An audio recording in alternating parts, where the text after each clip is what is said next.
All right, so let's look at from ADCC, Craig Jones versus Ben Dyson. And what we want to focus on is the combination of like wrestling up with trying to pull into leg entanglements, or this idea of playing between a pushing and a pulling game, depending on our partner's reaction here. So we're seeing Craig pulling guard here, playing with this asymmetrical seated guard. So you can play symmetrical sort of seated guard where your legs are in front of you like this. This has its use, but it also has its issues versus an asymmetrical seated guard. This idea of one leg extending forward, the other one sort of tucking underneath here, means that like you sort of there is like a sort of a preferred side to it here, but allows for a lot more mobility, defends the inside space a little bit better, a little bit harder to get forced to your back. And you'll see Craig looking to try and jockey for that inside foot position with that right foot. Now notice Ben plays like quite a square stance here, and so it allows Craig to just sort of keep that foot inside. But notice, like, again, like Ben's posture, this sort of like really like pulling his weight back here, not wanting to engage, not being very proactive with attacking Craig's guard. So what we're thinking about here is, you know, a lot of the times when you're playing a guard game, you want to play a pulling game, trying to drag the person in towards you. And if the person, like, you know, pulls back as a response, if we think about Craig wants to play a pulling game, Ben's playing a pulling game as well, so notice they're both going in opposite directions to each other. So what makes more sense then on Craig's side of things is as Ben is trying to pull away, Craig goes into a pushing game, going in towards him, going with him here. And this is the very nature of wrestling up. Now, one way that Ben could nullify this is he goes into a pushing game. He tries to drive in towards him, makes the wrestling up much harder, it cancels each other out. And that's when then Craig would go back into a pulling game. Which is what he initially wants. And the idea is, as the bottom player, we want to be playing between a pushing and a pulling game, depending on what our partner does. And we want to sort of like move with them instead of trying to resist them. So what we're going to see from Craig here is a lot of like hand fighting into collar ties, back into hand fighting here. Notice we saw briefly using the pulling there to get the 2 feet inside to that, and then start attacking the legs, but Ben constantly pulling away from Craig. So see how like Ben's pulling away and Craig's playing a pulling game here, and so it's not very productive necessarily. So we can see like the double wrist grip into like the inside foot position there. And so we're currently seeing 2 opposing games here rather than having games that complement each other. And so instead of having a game that Craig playing a game that complements what Ben is doing to get his own attacks going. So we're seeing him like playing to the head there a little bit. And so now we're starting to see a little bit more. So we see like Craig very briefly hint at this here, which is the double Kouchi. Just like a small sort of like little leap there, like vaguely hinting at it, and this is the beginnings of a pushing game. So again, seeing the wrist control here, using this to drag down and looking for that posture change as the head comes up, starting to get exposure on the legs, and exactly this here. See how this leads into a beautiful little ankle pick. So this is the example of switching into a pushing game. Ankle pick, yeah, it's a pulling grip, but the idea is that as you're pulling on the ankle, their pullback reaction is what leads them to the floor. So we're seeing here, Craig wanted to play a pulling game on the wrist. He's trying to take Ben in towards him. So if we think about sort of up here, he's trying to pull Ben in towards him.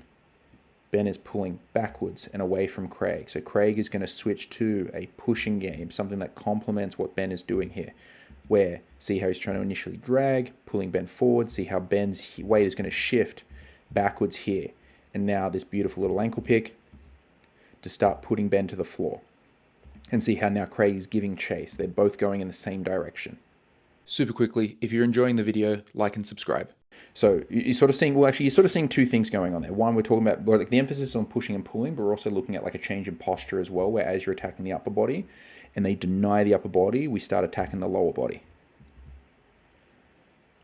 But then same thing here, Ben, not change. So exactly this. So see this here. And this is exactly what I'm talking about. So Ben coming down low, presenting the head, Craig attacking the head. We're seeing this change here. We're getting both a pullback and a change in posture, which leads into a nice leg grab to wrestle up. And now see how Ben doesn't want to go backwards anymore. So now this is when we start going from a pushing game back into a pulling game. So watch this here. So the ankle pick, because Ben is pulling away from Craig.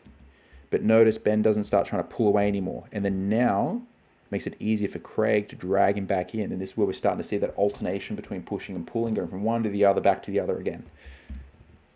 Using this to then try and entangle Ben's leg. Now from here, as you see someone fleeing a leg entanglement, this is a great time as well to then consider trying to switch back into a pushing game, Craig does a good job trying to set up this laces saddle position here, but doesn't quite wedge Ben's knee all that effectively, and Ben's able to just sort of spin out on this here. We've talked about this before with, say, for example, when I had my match against AJ Agazarm, people will try and, just pull their knee out from here. This is why we want to try and take the heel heavy to the floor. See how, like, Craig's sort of more up here, like using more of like a crunching finish, trying to pull the heel across his body rather than trying to pull the heel to the floor, where it will make it much more difficult for someone to give this sort of response. So now we see Craig trying to alternate into a 50-50 or switching into a 50-50 there to drag the knee back in, just like this there. But Ben quite resilient here. I presume Craig would have at least gotten some sort of like, caused some sort of injury on that heel hook attempt there. Again, same sort of thing here, giving chase. Control of the wrist there. And so see this there. So see we see the pushing pull switching happening in a microsecond. So Ben is currently pulling away. So Craig goes into a pushing game. Like this here. Ben doesn't want to get put to his butt. So he's going to not be pulling away anymore. He's going to go back into Craig. So he's going back into Craig. So Craig then switches to a pulling game. So you can see this here. We want to think about always trying to go in the direction our partner is giving. Now, as they land on the floor, Ben starts pulling away again. But you can see there, like, we have to be changing between these different styles. And his ankle pick is just a really, really nice option. I'm just going to fast forward, because again, I'm not too focused on the passing. I'm more interested in just the guard play for this match. So, just going back to the topic of posture. So, inside closed guard here, we attack the upper body. And again, I think, yeah, like looking to try to attack the armbar there, that change in posture. So when the head starts coming up, it becomes very difficult for us to actually attack the upper body. So instead we switch into the legs here. And some of you might find these heuristics are things that I really hammer away on, but it is so important we understand this, because this, like, understanding these general principles make a bigger difference than knowing like any individual like technique. These heuristics go a very, very long way because you can do a lot within these versus any individual technique. It's only really good for like that specific sort of situation.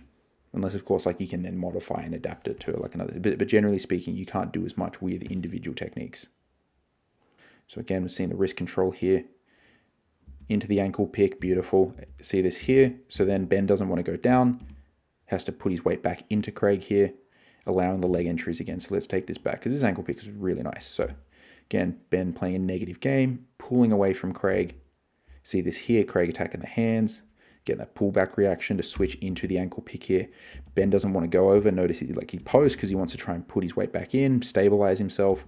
And Craig's able to start drawing him in to a guard.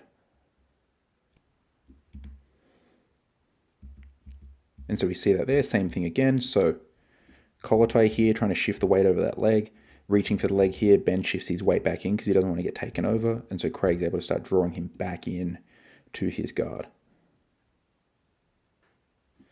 So now we're seeing, again, same thing. So I know like it's a repeat over and over again, and this is kind of what I was talking about with a lot of the gripping in no-gi not being as robust as in the gi. So you're going to find a lot of rinse repeat on the same things. So double kuuchi here to close distance, basically again playing into that pushing game, anticipating a pushback reaction to then start entering in on the legs there. And so now Craig's able to use this. Back step into saddle, then we're going to see this nice triple cross finish. So this idea of using, so we're going to roll through here.